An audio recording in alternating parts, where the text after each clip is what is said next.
Guys welcome back to my channel. ನೌಕರಿ ಗೆಳೆಯ ಎಲ್ಲ ನನ್ನ ಸ್ನೇಹಿತರಿಗೆ ಹಾಗೂ ಸಹೋದರಿಗೆ ನಮಸ್ಕಾರ. ಗೆಳೆಯರೆ, ಇವತ್ತು ನಾನು ಮಾಡ್ತಿರೋಂತಹ ವಿಡಿಯೋ ಬಂದು ಫ್ರೆಶ್ ಗ್ರಾಜುಯೇಟ್ಸ್ ಫಾರ್ ಡಿಪ್ಲೊಮಾ ಇರ್ಬೋದು ಅಂಡ್ ಇಂಜಿನಿಯರಿಂಗ್ ಗ್ರಾಜುಯೇಟ್ಸ್ ಸಹ ಇರ್ಬೋದು ಅಂಡ್ ಎಕ್ಸ್ಪೀರಿಯನ್ಸ್ ಪೀಪಲ್ಗೂ ಸಹ ಈ ನೋಟಿಫಿಕೇಶನ್ ತುಂಬಾನೇ ಹೆಲ್ಪ್ಫುಲ್ ಆಗಿರುತ್ತೆ. ಯಾರೆಲ್ಲ ನಮ್ಮ ಚಾನಲ್ನ ಮೊದಲ ವೀಕ್ಷಿಸ್ತಾ ಇದ್ರೆ ಸಬ್ಸ್ಕ್ರೈಬ್ ಮಾಡ್ಕೊಳ್ಳೋದು ಮಾತ್ರ ಮರಿಬೇಡಿ. ಇದೇ ತರದ ಹೊಸ ನೋಟಿಫಿಕೇಶನ್ಸ್ ನಿಮ್ಮ ಮುಂದೆ ತಗೊಂಡ್ಬರ್ತಾ ಇರ್ತೀವಿ. ಓಕೆ, ಅಂಡ್ ಇವತ್ತು let us continue with the discussion for NBCC. ಏನಿದೆ NBCC ಅಂದೆ? ಇದು ನ್ಯಾಷನಲ್ ಬಿಲ್ಡಿಂಗ್ ಕಾರ್ಪೊರೇಷನ್ ಅಂತ ಹೇಳ್ಬಿಟ್ಟು ಒಂದು ಡಿಪಾರ್ಟ್ಮೆಂಟ್. ಓಕೆ, ಇದೊಂದು ಸೆಂಟ್ರಲ್ ಗೌರ್ಮೆಂಟ್ ಅವರು ನಿರ್ಮಿಸಿರುವಂತಹ ಒಂದು department which comes under government of India. Navratna public sector company enterprise ಇದು.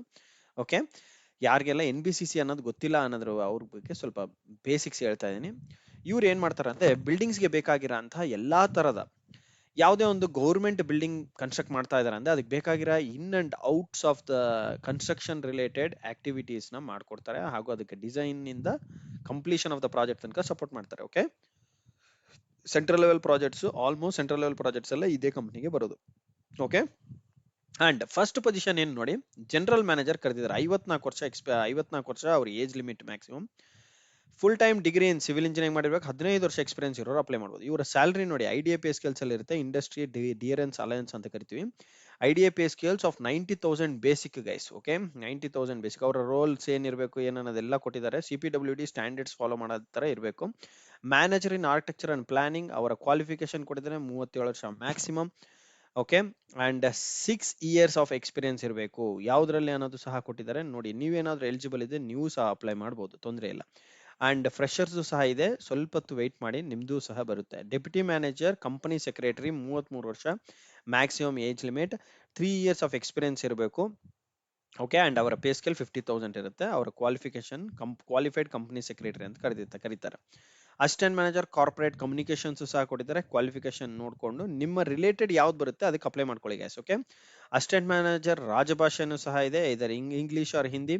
ಅಲ್ಲ, Hindi, actually Hindi with English ಸಹ ನೀವು ಕಲ್ತಿರ್ಬೇಕು, ಮಾಸ್ಟರ್ ಡಿಗ್ರಿ ಮಾಡಿರ್ಬೇಕು ಅದರಲ್ಲಿ. Okay, and diploma in translation ಮಾಡಿದೆ, ಇನ್ನೂ ಅಡ್ವಾಂಟೇಜ್ ಇರುತ್ತೆ. Okay, and assistant manager HRM, human resource management. Okay, ಇದು ನೋಡಿ ಏನಂತ ಕೊಟ್ಟಿದ್ದಾರೆ, post graduate diploma in management from government recognised institute ಮಾಡಿರಬೇಕು. ಸ್ಪೆಷಲೈಸೇಷನ್ ಇನ್ HRM, PM, IRL ಮಾಡಿದ್ರು ಸಹ ಓಕೆ, ನೀವು ಅಪ್ಲೈ ಮಾಡ್ಬೋದು.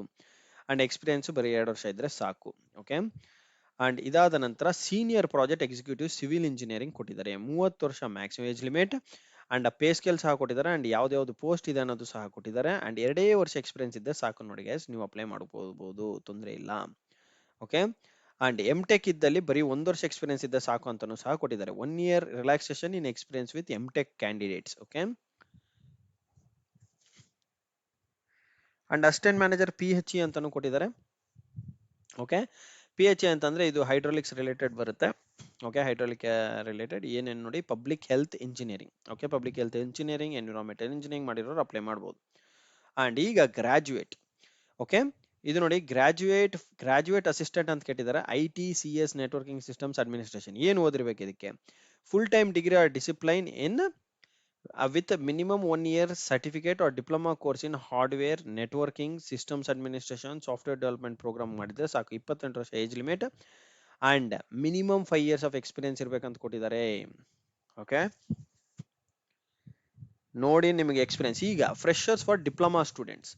ಫ್ರೆಶ್ ಡಿಪ್ಲೊಮಾ ಸ್ಟೂಡೆಂಟ್ಸ್ಗೆ ಎಕ್ಸ್ಪೀರಿಯನ್ಸ್ ಯಾವುದೇ ತರ ಬೇಕಿಲ್ಲ, 28 ವರ್ಷ ಏಜ್ ಲಿಮಿಟ್. 28 ವರ್ಷ age maximum age. Civil engineering ಅವರಿಗೆ 3 years of diploma in civil ಮಾಡಿದ್ರೆ ಸಾಕು. 60% ಅಗ್ರಿಗೇಟ್ ಇರಬೇಕು. ಸೊ ನೋಡಿ, 27,270 ರೂಪಾಯಿ ಬೇಸಿಕ್ ಇರುತ್ತೆ. ಅಂಡ್ ಪೋಸ್ಟ್ ಬ್ರೇಕ್ ಡೌನ್ ಎಲ್ಲ ಕೊಟ್ಟಿದ್ದಾರೆ ಇಲ್ಲಿ. ಎಷ್ಟು ಪೋಸ್ಟ್ ಇದಾವೆ ನೋಡಿ, 20 ಪೋಸ್ಟ್ ಇದಾವೆ ಗೈಸ್. ಓಕೆ, ಅಂಡ್ ಸಿಮಿಲರ್ ಆಗಿ ಎಲೆಕ್ಟ್ರಿಕಲ್ಗೂ ಸಹ ಇದಾವೆ. Junior engineer electrical systems 28 years age limit. 10 post ಇದಾವೆ. ಓಕೆ, 10 ಪೋಸ್ಟ್ ಇದಾವೆ. ನೋಡ್ಬಿಟ್ಟು ಅಪ್ಲೈ ಮಾಡ್ಕೊಳ್ಳಿ, ವೇಸ್ಟ್ ಮಾಡ್ಕೋಬೇಡಿ. ಇದು ಒಳ್ಳೆ ಡಿಪಾರ್ಟ್ಮೆಂಟ್ ನನಗೆ ಕೇಳಿದ್ರೆ. ಅಂಡ್ ಜೂನಿಯರ್ ಇಂಜಿನಿಯರ್ ಮೆಕ್ಯಾನಿಕಲ್ ಅವ್ರಿಗೆ ಎಷ್ಟು ಪೋಸ್ಟ್ ಇದೆ ನೋಡಿ, ಮೆಕ್ಯಾನಿಕಲ್ ಅವ್ರಿಗೆ 5 ವೇಕೆನ್ಸೀಸ್ ಇದಾವೆ. Unreserved 3, SC 1, OBC 1. ಓಕೆ, ಇದು ಸಹ mechanical 3 years in diploma in mechanical ಮಾಡಿದ್ರೆ ಸಾಕು. ಅಂಡ್ ಎಲೆಕ್ಟ್ರಿಕಲ್ ಅವರು 3 ಇಯರ್ಸ್ ಡಿಪ್ಲೊಮಾ ಇನ್ ಎಲೆಕ್ಟ್ರಿಕಲ್ ಮಾಡಿದ್ರು okay, or electrical and electronics ಮಾಡಿದ್ರು ಸಹ okay, you will be eligible. Okay, electrical equivalent ಅಂದ್ರೆ ಬರೋದು ಎಲೆಕ್ಟ್ರಿಕಲ್ ಅಂಡ್ ಎಲೆಕ್ಟ್ರಾನಿಕ್ಸ್ ಅಷ್ಟೇ. ಓಕೆ, ಈಗ ಅಪ್ಲೈ ಮಾಡೋದಕ್ಕೆ ಟೈಮ್ ಲಿಮಿಟ್ ಏನು? Very important. 6ನೇ ತಾರೀಕು ಮಾರ್ಚ್ ಇಂದ ಸ್ಟಾರ್ಟ್ ಆಗಿದೆ. 5ನೇ ತಾರೀಕು ಏಪ್ರಿಲ್ ತನಕ ಇರುತ್ತೆ. ಇವತ್ತೇ ಇಮಿಡಿಯೇಟ್ ಆಗಿ ಅಪ್ಲೈ ಮಾಡೋದು ಸ್ಟಾರ್ಟ್ ಮಾಡ್ಕೊಳ್ಳಿ.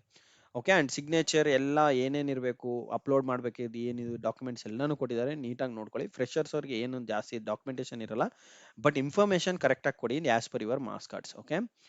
ಅಂಡ್ ಎಕ್ಸ್ಪೀರಿಯನ್ಸ್ ಅದೇ ನೀವು ನಿಮ್ಮ ಫಾರ್ಮ್ 16 ಅಂಡ್ ಅದರದ್ದು ಪೇ ಸ್ಲಿಪ್ಸು ಮತ್ತೆ ರಿಲಿವಿಂಗ್ ಲೆಟರ್ಸು, ಎಕ್ಸ್ಪೀರಿಯನ್ಸ್ ಲೆಟರ್ಸ್ ಇವೆಲ್ಲನ ಅಪ್ಲೋಡ್ ಮಾಡಬೇಕಾಗುತ್ತೆ. ಅದನ್ನು ಸಹ ಒಂದ್ಸಲ ನೋಡ್ಕೊಳ್ಳಿ. ಅಂಡ್ ಅಪ್ಲಿಕೇಶನ್ ಫೀಸ್ ಎಷ್ಟು? 1000 ರೂಪಾಯಿ ಇರುತ್ತೆ guys, unreserved candidates. SC ST PWD other candidates ಯಾವುದೇ ತರ ಫೀ ಪೇ ಮಾಡೋದು ಬೇಕಾಗಿಲ್ಲ. OBC ಅನ್ರಿಸರ್ವ್ಡ್ ಮತ್ತೆ EWS ಅವರು 1000 ರೂಪಾಯಿ ಫೀ ಪೇ ಮಾಡಬೇಕಾಗುತ್ತೆ. ನೋಡಿ ಎಷ್ಟು ಲೆವೆಲ್ ಸೆಲೆಕ್ಷನ್ ಇರುತ್ತೆ ನೋಡಿ. ಗ್ರೇಡ್ ಲೆವೆಲ್ ಕೊಟ್ಟಿದ್ದಾರೆ. ಓಕೆ, ಗ್ರೇಡ್ ಲೆವೆಲ್ ಯಾರ್ಯಾರಿಗೆ? ಇವಾಗ ಡಿಪ್ಲೊಮಾ ಅಂತ ಅಂದ್ರೆ ಏನ್ ಗ್ರೇಡು, ಯಾವ ಪೋಸ್ಟ್ಗೆ ಗ್ರೇಡ್ ಇಲ್ಲಿ ಮೆನ್ಷನ್ ಮಾಡಿದಾರಲ್ವಾ, ಇಲ್ಲಿ ನೋಡಿ ಇದು S3 ಅಂತ ಕೊಟ್ಟಿದ್ದಾರೆ. Okay, this is a grade. Okay, S3 is the grade. And ಇದೇ ತರದ ಬೇರೆ ಬೇರೆ ಪೋಸ್ಟ್ಗೆ ಗ್ರೇಡು ಸಹ ಕೊಟ್ಟಿದ್ದಾರೆ ನೋಡಿ, E1 E2 E3 ಅಂತ. ಓಕೆ, ಇವಾಗ ಗ್ರೇಡ್ ಪ್ರಕಾರ ನೋಡೋದಾದ್ರೆ E6 ಅಂದ್ರೆ ಹೈಯೆಸ್ಟ್ ಗ್ರೇಡ್ ಅವ್ರಿಗೆ ಡೈರೆಕ್ಟ್ ಇಂಟರ್ವ್ಯೂ ಇರುತ್ತೆ, ಯಾವುದೇ ತರ ರಿಟರ್ನ್ ಟೆಸ್ಟ್ ಇರಲ್ಲ. And E3 E2 and E1 ಪೋಸ್ಟ್ಗೆ ಒಂದು ಕಂಪ್ಯೂಟರ್ ಬೇಸ್ಡ್ ಟೆಸ್ಟ್ ಇರುತ್ತೆ, ನಂತರ ಪರ್ಸನಲ್ ಇಂಟರ್ವ್ಯೂ ಇರುತ್ತೆ. ಅಂಡ್ E0 ಪೋಸ್ಟ್ ಅವ್ರಿಗೆ ಸ್ಕಿಲ್ ಟೆಸ್ಟ್ ಇರುತ್ತೆ, followed by personal interview. And S3 ಅಂತ ಅಂದ್ರೆ ನಿಮ್ಮ ಡಿಪ್ಲೊಮಾ ಸ್ಟೂಡೆಂಟ್ಸ್ ಅವರಿಗೆ ಬರೀ ಕಂಪ್ಯೂಟರ್ ಬೇಸ್ಡ್ ಟೆಸ್ಟ್ ಇರುತ್ತೆ, ಅದರ ಬೇಸ್ ಮೇಲೆ ಸೆಲೆಕ್ಟ್ ಮಾಡ್ತಾರೆ. ಓಕೆ, ಸೊ ಯಾರೆಲ್ಲ ಚೆನ್ನಾಗಿ ಪ್ರಿಪೇರ್ ಮಾಡ್ತಾ ಇದ್ದೀರಾ, ಇಲ್ಲ ಇವತ್ತಿಂದನೇ ಪ್ರಿಪೇರ್ ಮಾಡ್ಬೇಕಂತಿದ್ದೀರಾ, ಪ್ರಿಪರೇಷನ್ ಸ್ಟಾರ್ಟ್ ಮಾಡ್ಕೊಳ್ಳಿ, ಯಾವುದೇ ತರ ವೇಸ್ಟ್ ಮಾಡ್ಕೋಬೇಡಿ. ಓಕೆ, ಅಂಡ್ ಡೈರೆಕ್ಟ್ ಆಗಿ ಎಲ್ಲ ಬೇಸಿಕ್ಸ್ ಕೇಳ್ತಾರೆ, ಇದರಲ್ಲಿ ಯಾವುದೇ ತರ ಕಾಂಪ್ಲೆಕ್ಸ್ ಇರಲ್ಲ. ಇನ್ ಕೇಸ್ ಏನಾದ್ರು ನಿಮ್ಗೆ ಏನೋ ಕೋರ್ಸ್ ಹೆಲ್ಪ್ ಬೇಕಿತ್ತು ಅಂತಂದ್ರೆ diploma student specially for electrical and mechanical ಅವ್ರಿಗೆ ನೀವು ನಮ್ಮನೆಗೆ ಮೆಸೇಜ್ ಸಹ ಮಾಡ್ಬೋದು. We will try to help you guys. Okay, and internal candidates of NBCC, in case ಇದು ಇಂಟರ್ನಲ್ ಕ್ಯಾಂಡಿಡೇಟ್ಸ್ ಇದ್ರೆ ನೀವು ಒಂದು ಪೋಸ್ಟ್ ಅಪ್ಲೈ ಮಾಡ್ಬೇಕಂತಿದ್ರೆ ಒಂದು ಪೋಸ್ಟ್ ಕಡಿಮೆ ಇರಬೇಕಂತ ಕೊಟ್ಟಿರ್ತಾರೆ, ಇನ್ನೊಂದು ಪೋಸ್ಟ್ ಹೈಯರ್ ಪೋಸ್ಟ್ ಅಪ್ಲೈ ಮಾಡ್ಕೋಬಹುದು. ಅಂಡ್ 3 years ಆಫ್ ಸರ್ವಿಸ್ ಕೊಟ್ಟಿರ್ಬೇಕು already. Okay, maximum benefit of 3 years of service ಕೊಟ್ಟಿರಬೇಕು, ದಟ್ ಇಸ್ ಮ್ಯಾಕ್ಸಿಮಮ್ 9 ಮಾರ್ಕ್ಸ್ ಅವರಿಗೆ ಸಿಗುತ್ತೆ. ಓಕೆ, ಅಂಡ್ ಇದಾದ ನಂತರ ರೆಮ್ಯುನರೇಷನ್ ಅಂತ ಬಂದಾಗ ಅಲ್ಲಿ ಏನು ಬೇಸಿಕ್ ಪೇ ಕೊಟ್ಟಿದ್ರೆ ಅದ್ರ ಜೊತೆಯಲ್ಲಿ ನಿಮಗೆ ಬೇಸಿಕ್ ಪೇ, DA ಸಿಗುತ್ತೆ, HRA ಸಿಗುತ್ತೆ, ಪರ್ಕ್ಸ್ ಅಲಯನ್ಸಸ್ ಎಲ್ಲಾನು ಸಿಗುತ್ತೆ guys. ಎಲ್ಲ as per central government norms ಪ್ರಕಾರ ಕೊಡ್ತಾರೆ. ಅಂಡ್ ಆನ್ಲೈನ್ ಅಲ್ಲೇ ನೀವು ಅಪ್ಲೈ ಮಾಡಬೇಕಾಗುತ್ತೆ, ಇದು ಆಫ್ಲೈನ್ ಪ್ರೊಸೀಜರ್ ಏನು ಇರಲ್ಲ. ಆನ್ಲೈನ್ ಅಲ್ಲಿ ಅಪ್ಲೈ ಮಾಡಬೇಕು, ಆನ್ಲೈನ್ ಅಲ್ಲಿ ಫೀ ಪೇ ಮಾಡಬೇಕಾಗುತ್ತೆ. ಅಂಡ್ ಸೆಲೆಕ್ಷನ್ ಪ್ಯಾಟರ್ನ್ ಸಹ ಈಗ ತಾನೇ ನೋಡಿದ್ರೆ. ಅಂಡ್ ಸಿಲೆಬಸ್ ನೆಕ್ಸ್ಟ್ ಅಲ್ಲಿ ಅಪ್ಡೇಟ್ ಮಾಡ್ತೀನಿ, ಅವ್ರು ಇನ್ನೂ ಸಿಲೆಬಸ್ ಕೊಟ್ಟಿಲ್ಲ. ಅಂಡ್ ಯಾರೆಲ್ಲ ಡೈರೆಕ್ಟ್ ಆಗಿ ನೀವು ಪ್ರಿಪೇರ್ ಮಾಡ್ಬೇಕಂತಿದ್ದೀರಾ ಇವತ್ತೇ ಅಪ್ಲೈ ಮಾಡ್ಕೊಳ್ಳಿ, ನೋಟಿಫಿಕೇಶನ್ ನೋಡ್ಕೊಂಡಿದ ನಂತರ ಟೈಮ್ ವೇಸ್ಟ್ ಮಾಡ್ಕೋಬೇಡಿ. ಅಂಡ್ ಇನ್ನೂ ಏನಾದ್ರು ಹೆಚ್ಚಿನ ಮಾಹಿತಿ ಬೇಕಿತ್ತಂದ್ರೆ ದಯಮಾಡಿ ಕಮೆಂಟ್ ಬಾಕ್ಸ್ ಅಲ್ಲಿ ಕಮೆಂಟ್ ಮಾಡಿ, ಅಂಡ್ ಈ ವಿಡಿಯೋನ ಎಲ್ಲರಿಗೂ ಶೇರ್ ಮಾಡಿ, ಸೊ ದಟ್ ಮ್ಯಾಕ್ಸಿಮಮ್ಗೆ ರೀಚ್ ಆಗಲಿ. ಓಕೆ, ಅಂಡ್ ಈ ವಿಡಿಯೋನಲ್ಲಿ ಕೊಟ್ಟಿರೋಂಥ ಮಾಹಿತಿ ನಿಮಗೆ ಲೈಕ್ ಆಗಿದ್ದಲ್ಲಿ ಲೈಕ್ ಬಟನ್ ಕ್ಲಿಕ್ ಮಾಡಿ. And I wish you all the best guys. See you in the next session. Good day, take care, bye.